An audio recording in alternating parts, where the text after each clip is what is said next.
your opinion, is online video going to ever catch up to the expectations that VCs had for it and analysts had for it? I think that the expectations have been reset.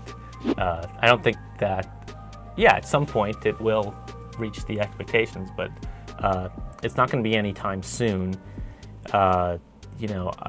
I just don't think advertisers are willing to pay for it. There's all these structural issues. All these advertisers want to use pre-roll ad. They claim that that's where they get their best return on investment, and maybe they do, maybe they don't. And yet you have all of these more contextual ads and all these interesting bugs that go across and less intrusive ads. Well, the truth is, if it's less intrusive, then it's easier to ignore, so that's why they don't return that much. But the pre-roll ad is just basically taking the 30-second commercial model and applying it to online video. It doesn't take advantage of targetability, all the data that you have around the video, etc. So I don't think anyone's really figured out the advertising component of the video world. But once they do, there's definitely enough viewership out there that if you think of it in terms of just inventory, there's no lack of inventory.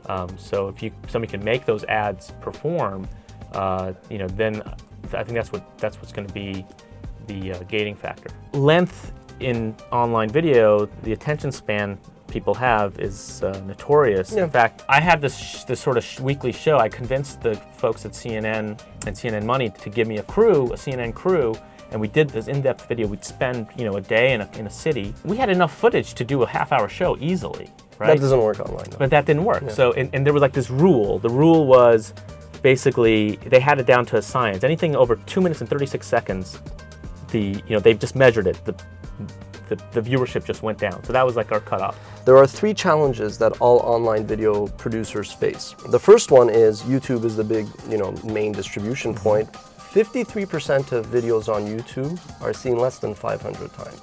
So already you're putting all these resources into creating videos and nobody's really watching them. Our average videos are seen tens of thousands of times. Why? Because we've developed our little, secret sauce. The second obstacle that people face is that What's that, SEO? It's not really SEO. We call it more social networking optimization. It's SEO, Google doesn't really even pick up video content. That's why they bought YouTube. Okay, so the second reality, though, is that the 25% of the views in the video's lifetime will come in the first 4 days.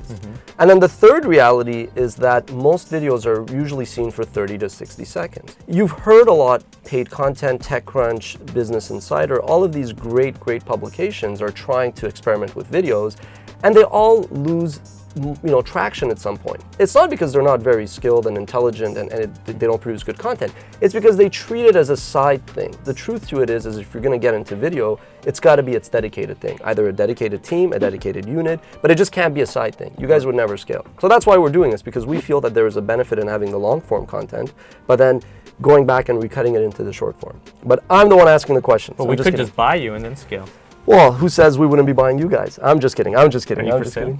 That's off the record. All right, let's take a short break.